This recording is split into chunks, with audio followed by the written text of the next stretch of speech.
Hello दोस्तों। तो आज हम लोग देखने वाले हैं सामान्य विज्ञान मतलब जनरल साइंस। जो जनरल साइंस है, जो 2025 में आप लोगों का उत्पाद सिपाही का एग्जाम होने की संभावना है, उसका एमसीक्यू टाइप का क्वेश्चन लाएंगे, जिसमें से हम लोग प्रैक्टिस आज करेंगे 17। तो आज का प्रैक्टिस 17 होने वाला है, जिसमें से मैंने 16 प्रीवियस कंप्लीट करवा दिया। तो जो नहीं देखे उसको जरूर देखिएगा। आज हम लोग करेंगे 20 एमसीक्यू टाइप का क्वेश्चन करेंगे, जो आपके उत्पाद सिपाही में क्वेश्चन बनती है। ठीक है, और ये टारगेट रहेगा उत्पाद सिपाही को टारगेट करके चलेंगे। यदि आप सीजीएल का तैयारी करते हैं, झारखंड का अन्य किसी भी एग्जाम का तैयारी करते हैं जिसमें से साइंस का क्वेश्चन बनता है, तो आप ये एक प्रैक्टिस सीरीज को देख सकते हैं। जो आपके झारखंड के जितने भी एग्जाम है, उसमें साइंस से जो क्वेश्चन बनता है वो इस प्रैक्टिस सीरीज से भी कवर अप हो जाएगी। ठीक है, तो जरूर उसको प्रैक्टिस सीरीज को जरूर देखिएगा। चलिए स्टार्ट करते हैं आज का पहला प्रश्नों के साथ। चलिए, तो पहला प्रश्न आपको सामने में है, आप देखिए क्वेश्चन को, आप बताइएगा। पहला प्रश्न पढ़ते हैं। इसमें बोलता है, निम्नलिखित में वह कौन सी धातु है जिसका प्रयोग विद्युत चुंबक के रूप में नहीं किया जा सकता। क्वेश्चन को ध्यान से पढ़िए, जिसमें बोला नहीं किया जा सकता है। ठीक है, चलिए। पहला है लोहा, निकेल, तांबा और क्वाल। तो बताइए कौन ऐसा धातु है जिसका प्रयोग हम लोग क्या करते हैं, विद्युत चुंबक के रूप में नहीं प्रयोग कर सकते हैं। कौन है? तांबा। तो याद रखिएगा, तांबा ऐसी धातु है जिसको क्या कहते हैं, हम विद्युत चुंबक का प्रयोग में उपयोग में नहीं ला सकते हैं। अगला क्वेश्चन करेंगे, कठोर जल से कैल्शियम और मैग्नीशियम निकालने की प्रक्रिया को क्या कहते हैं। तो कैल्शियम और मैग्नीशियम निकालने की जो प्रक्रिया है उसको हम लोग क्या कहते हैं, अपसारण कहते हैं, फिल्ट्रेशन कहते हैं, में क्या बोलता है, उर्णन, उर्णन कहते हैं, और जल विद्युतीकरण कहते हैं। तो बताइए कौन ऐसा विधि है जिसके द्वारा हम लोग क्या कहते हैं, कैल्शियम को भी और मैग्नीशियम को भी दोनों को अलग कर सकते हैं। तो ये कौन है, जल का मृदुकरण की जो प्रक्रिया होता है, ऑप्शन नंबर डी इसका सही जवाब हो जाएगा। क्वेश्चन 18 की ओर बढ़ते हैं। इसमें बोलती है, चॉकलेट स्वास्थ्य के लिए हानिकारक हो सकता है। तो आप लोग चॉकलेट खाते होंगे, तो देखिए इसमें क्या है, हानिकारक हो सकता है, क्योंकि उनमें अधिक मात्रा में होती है।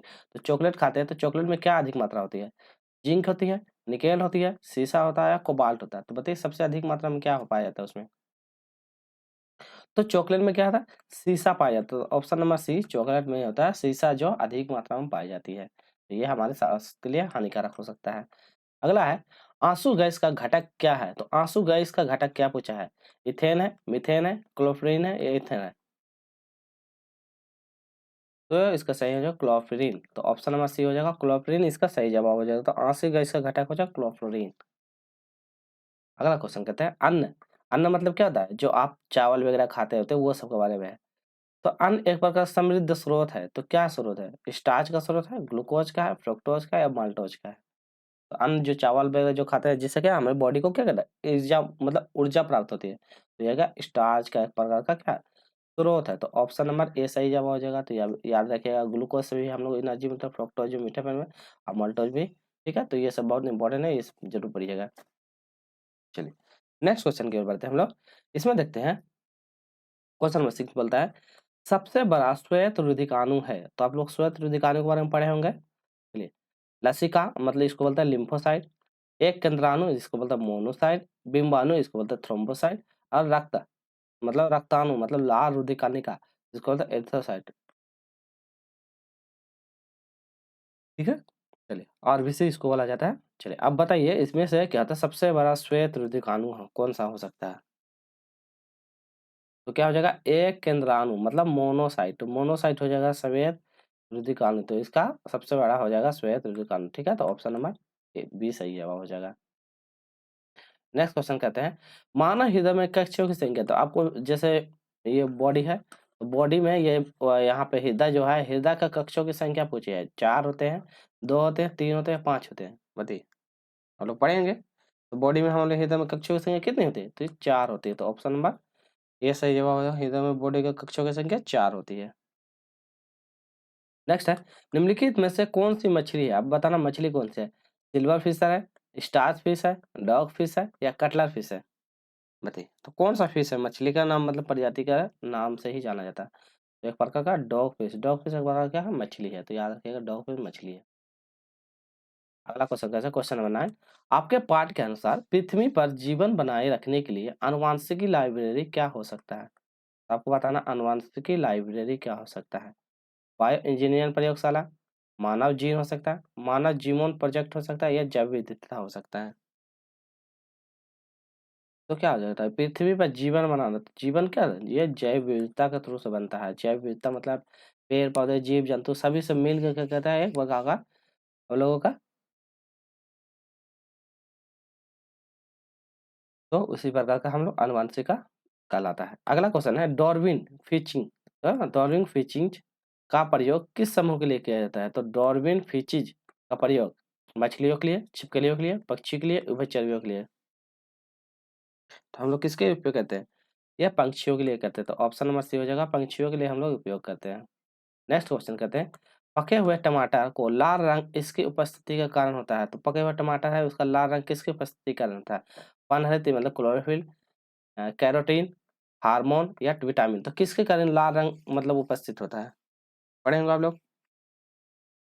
तो कैरोटाइन, तो ऑप्शन नंबर बी हो जाएगा, कैरोटाइन के द्वारा क्या होता है मतलब कि उसकी लाल रंग। पनहरित मतलब क्लोरोफिल मतलब पत्ते जो हरे दिखाई देते हैं, हरे इसको क्लोरोफिल के कारण होता है। ठीक है, चलिए अगला है तंबाकू कौन सा घटक उसे मानव उपभोग के लिए हानिकारक बनाता है? तो तंबाकू को कौन सा घटक है जिसको मानव अपना उपयोग के लिए हानिकारक बनाता है? मॉर्फिन, निकोटीन, हेरोइन, इनमें से कोई नहीं। तो सबसे ज्यादा हानिकारक है कौन सी? निकोटीन। तो याद रखिएगा निकोटीन जो होता है मानव उपभोग के लिए हानिकारक बनाता है। अगला है 19 नंबर, इसमें 30 नंबर क्वेश्चन प्रिज्म से गुजरने वाले प्रकाश का कौन सा रंग सबसे अधिक विचलित होता है? यदि ये प्रिज्म है, ठीक, यहाँ से आप रंग प्रवाहित करते हैं तो ये कितना 7 रंग हो गए, 1 2 3 4 5 6 7। तो ये 7 रंग में तो बोलता है सबसे अधिक कौन सा रंग प्रभावित करता है? श्वेत, लाल, बैंगनी या हरा? चलिए आप लोग बताइए कौन सा रंग? बैंगनी रंग। तो याद रखिएगा ऑप्शन नंबर सी होता है बैंगनी रंग ज्यादा सबसे अधिक प्रभावित करते हैं। तो इसको याद करने क्या है, भी बिजोर, VIBGYOR। तो भिवजोर से आप लोग इसको याद करते हैं। हिंदी में क्या होता है भाईजानी हप्पी नारा, तो भाईजानी हप्पी नाला। तो याद रखें ब से बैगनी, जो से जामुनी, नौ से नारंगी, ओ से हरा, पो से पीला, नौ से नारंगी, नौ से लाल से लाल। ठीक है, इस नी से नीला होता है और नौ से लाल। तो इसको याद करने का टोटल सातों जितनी भी रंग है उनको सारा याद कर सकते हैं। ठीक है, तो इम्पोर्टेंट है, याद कर लीजिएगा। अगला है वाहन चालन हेतु पश्च दृश्य दर्पण होता है। तो वाहन चलाने के लिए पश्च दृश्य मतलब पीछे की ओर आप देखते होंगे गाड़ी रहती है ना, गाड़ी का भी यहाँ पे साइड में लगा हुआ, तो ये इसको क्या बोलते हैं? साइड मिरर बोलते हैं। तो दर्पण होता है किस लिए?